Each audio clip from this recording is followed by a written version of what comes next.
आप देखें देशरी फीचर में आज की जानकारी में गौरव पुरुष वीरचंद्र पटेल के पुण्यतिथि के संबंध में 7 दिसंबर को हाजीपुर के सांची पट्टी स्थित सरदार पटेल सेवा सदन में गौरव पुरुष वीरचंद्र पटेल का 59वां पुण्य दिवस मनाया गया। पुण्यतिथि के अवसर पर अनेक साहित्यकारों, नेताओं और समाज सेवियों की उपस्थिति में वैशाली विधायक सिद्धार्थ पटेल ने समारोह का उद्घाटन दीप जलाकर किया। उन्होंने कहा, स्वर्गीय वीरचंद्र पटेल बिहार के विकास धारा को सफलतापूर्वक ऊंचाई की ओर ले जाने वाले राजनेता थे। इसी तरह समारोह की अध्यक्षता कर रहे वीरचंद्र पटेल सेवा संस्थान के राज्य अध्यक्ष विपिन विप्लवी ने वीरचंद्र पटेल के कई भूली बिसरी यादों को साझा कर उनके जीवन से नई पीढ़ी को प्रेरणा लेने की बातें कही। मौके पर उपस्थित अन्य अतिथियों ने क्या कहा, आगे देखते हैं। आदरणीय विप्लवी बाबू, उपस्थित अभिभावक, अंडर पास में घुस जाइए। आज वीरचंद्र बाबू जी के पुण्यतिथि के अवसर पर मैं उनके चरणों में अपनी श्रद्धासुमन अर्पित करता हूँ। आज बहुत सारी बातें उनके बारे में विप्लवी जी ने हम लोगों के बीच रखने का काम किया और उनकी मृत्यु मुझे लगता है मेरे जन्म के 12-14-15 वर्ष पहले ही हो चुकी थी। महिला पुलिस होती नहीं थी और कैसे संघर्ष करके वीरचंद्र बाबू और जिले के तमाम स्वतंत्रता सेनानियों ने हम लोग को आज जो फिल्म देखने को मिल रहा है, उन सबों की कुर्बानियाँ और उनके मेहनत का फल है। मुख्यमंत्री जी से मिलके इन्होंने जो कागज दी थी तो उसकी एक प्रति लेके 12 तारीख को मुझे लगता है कि जिस तरह से हम लोगों ने हाजीपुर में और ये कैंपस हम लोगों ने काम, आज ये बाउंड्री हो गया, हम लोग इस पर आज बैठक कर रहे हैं, काफ़ी खुशी होती है।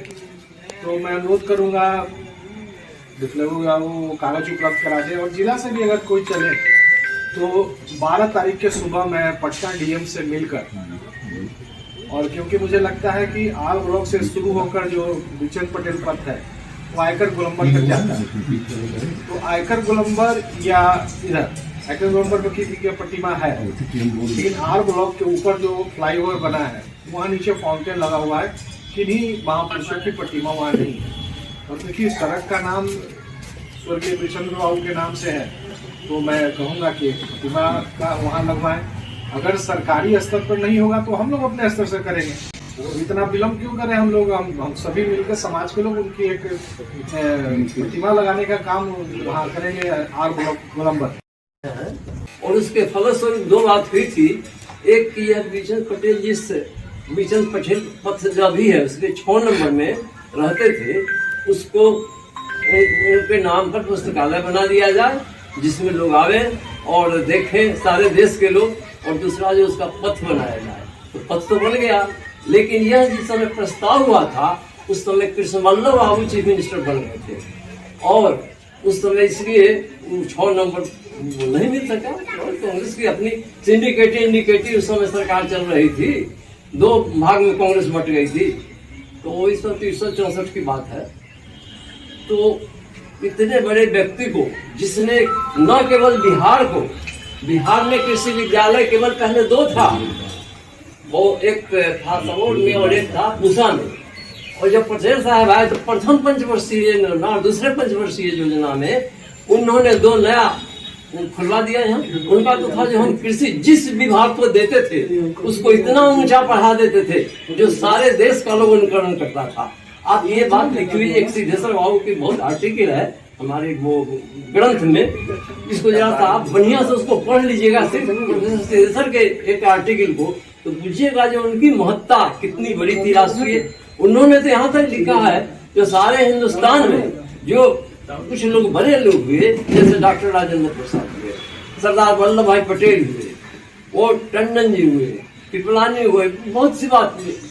उसमें से बिहार में उस समय श्री बाबू और रंगड़ा बाबू 2 आदमी को छोड़कर और तीसरा आदमी की नाम था वीरचंद्र पटेल। और जब मिनिस्ट्री बनी और जवाहरलाल नेहरू को वित्त मंत्री की आवश्यकता पड़ी तो सबसे पहले भक्त वत्सलम तमिलनाडु को समय चीफ मिनिस्टर थे और बिहार के चीफ मिनिस्टर उसमें कृष्ण वल्लभ, ये कामराज योजना के बाद बात हुई थी।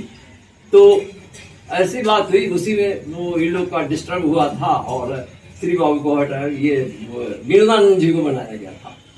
तो तीसरा आदमी इनको लाना चाहते थे। उनको ये वहाँ जवाहरलाल नेहरू का ये कहना था, जो ये दोनों खूब लड़ता रहेगा, जब तक ये दोनों बिहार में रहेगा, श्री बाबू और अनुग्रह बाबू, कि दोनों डॉक्टर हैं, दोनों टॉप ग्रेड के हैं, तब एक आदमी यहाँ आवे।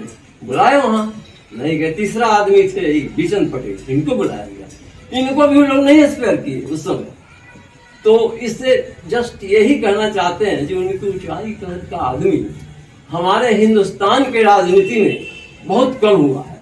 मगर इनकी राजनीति जब सडन डेथ हुआ तो उसके बाद तो लोगों ने ध्यान नहीं दिया, कोई ऐसी संस्था नहीं थी, हम लोग चलाए, बहुत सी बातें हुई। लेकिन जब ऐसे ऐसे लोग लग गए, जिसके कारण हम लोगों को भी उसमें आना पड़ा, कूदना पड़ा, और चूंकि हम सर्विस से रिटायर कर चुके थे तो इसमें हम लोग लगे और हम लोगों ने इस काम को 2000 के करीब से बढ़ाना शुरू किया। उसी समय से हम लोग ये लगातार बैठक कर रहे हैं, वार्षिक दिवस मना रहे हैं। 12 मार्च को जन्मतिथि और प्रयाण तिथि, आज के दिन 7 दिन, मुझे तो याद है, क्या कहें, वो 7 दिन भी जो वो हम नहीं थे, तो मेरी जगह थे सिवान में पोस्टेड थे, वहाँ से हम लोग दौड़े दौड़े आए, देखा तो उसमें भाग लिए हम लोगों का। ये दीघा घाट पर चल रहा था उनका जल, एकदम चारों तरफ से आदमी गिरे हुए थे। इतने बड़े आदमी को, जो बिहार के पद को बदल दिया, राजस्व को बदल दिया, वित्त को बदल दिया, ये खाद्य विभाग को बदल दिया, और सारे हिंदुस्तान के राज्यों ने, ये सिद्धेश्वर बाबू ने लिखा है, जो उन्होंने ये कृषि विभाग में किया काम, जैसे वो हर प्रखंड में एक एक बीज के लिए फील्ड बना दिया गया, प्रोजेक्ट बना। तो उन लोगों का जो ये बना, जो उस समय देश में कहीं भी नहीं था, बीज प्रोडक्ट का पहला प्रयास उन्होंने प्रखंड में शुरू किया। उसके बाद प्रखंड से लेकर वो ये जिला दिवस पर भी, जिला स्तर पर उसका शिक्षा विद्यालय की व्यवस्था हुई और डिवीजन तक। और एक बहुत बड़े उस समय के कृषि निर्देशक थे, दीप कुमार कर्ण थे, तो उन्होंने इस बात को लिखा है, जो उन्होंने जो कर दिया वो शायद बिहार में और कोई कर नहीं सकेंगे। उन्होंने तो बिल्कुल इसकी नींव ही डाल दी, जो देश कैसे बढ़ सकता है। और बीचन पटेल जी के रहते रहते बिहार में खाद्यान्न की जो स्थिति पहले एकदम गरीबी की थी, वो स्थिति बहुत संभल गई। और सारे अन्य राज्यों के लोगों ने देखा, जब बिहार बढ़ रहा है तो हम लोग क्यों पीछे रहे हैं। तो सारी व्यवस्था इन्होंने जो संगठित की थी, प्रखंड स्तर से लेकर के और राज्य स्तर तक, उसका लोगों ने बदल किया। ऐसा तो शुरू से किसी भी विभाग में, दूसरे विभाग में इस तरह का काम यहाँ नहीं हुआ था बिहार में। और जो विभाग दिया जाता था उनको कठिन विभाग ही दिया जाता था। उनकी जांच होती थी, देखते थे इसमें ये उलझ जाएंगे, मगर उनको क्या था, तो चुटकी बजा के उसको सफल बना देते थे। क्योंकि जो इनकी वो ज्ञान की शिक्षा दीक्षा की पहुंच थी, वो भी टॉप मोस्ट, शुरू से लेकर ब्रिलियंट आखिर तक। बीएचयू में फर्स्ट या सेकंड स्थान, यहाँ डिविजनल में स्कॉलरशिप मिला उनको, मैट्रिक से लेकर आगे। और आप लोग सब कोई जानते हैं क्या अजीब किस्म का व्यक्तित्व था उनका। वो देखते थे हम तो साधारण आदमी हैं, ख्याल में रहते थे, कुछ बात नहीं। जो स्कॉलरशिप मिलता था वो हमसे गरीब आदमी पढ़ने वाले को बांट देते थे। कहते जी इसकी आवश्यकता तो हमसे अधिक, कुछ किताब वगैरह लेते थे और अपना विश्व बांट देते थे। तो उस महान व्यक्ति का हम लोग आज ये प्रयाण दिवस मना रहे हैं, हमें खुशी है। और लोग धीरे धीरे इसकी ओर बढ़ेंगे। और इस संस्था को बहुत बहुत धन्यवाद देना चाहती हूँ, जो इस संस्था के तहत हम साल में कम से कम 2 बार तो बीरचंद पटेल जी को याद करते ही हैं, और हमें तो हमेशा ही याद करना चाहिए। हम सारे लोग लगभग एक बार हम लोग मिल चुके हैं इस कार्यक्रम में। बीरचंद बाबू का इस जिले से लगाव था। चलिए बीरचंद पटेल जी के चरणों में सीधा समर्पित करता हूँ। सर ऋषिकेश जी ने जो कहा, भक्तमन सर पटेल बाबू को तो है। इनकी बहुत बड़ी हैसियत थी, और लेकिन अपने व्यक्तित्व के द्वारा यह आज समाज में पहुंचाने नहीं जा रहे हैं, काहे कि अभी इनको इस कुर्मी समाज से बैठ नहीं थी। अंधविश्वास और शिष्ट अंधविश्वास और जड़ प्रथा को बंद तुरंत करवा देते, उड़ाते तो क्या होते उड़े। दहेज दानव के सुरसाओं को बौना शीघ्र बनवा देते, परिवार नियोजन कार्यक्रम को पूरा लागू करवा देते, सिद्धांतहीन राजनीति और दल बदल का रोक लगवा देते, सिद्धांतहीन राजनीति और दल बदल पर रोक लगवा देते। वो तेजो वीरचंद पटेल आज तो विकास गंगा बहा देते। और अंत में एक महत्वपूर्ण जानकारी, वीरचंद्र पटेल सेवा संस्थान बिहार की ओर से 12 मार्च 2025 को मनाए जाने वाले विशेष समारोह की तैयारी के लिए एक कमेटी का हुआ गठन। तो यह थी आज की जानकारी। फिर मिलते हैं एक नई जानकारी के साथ। देशरी फीचर चैनल देखने के लिए धन्यवाद।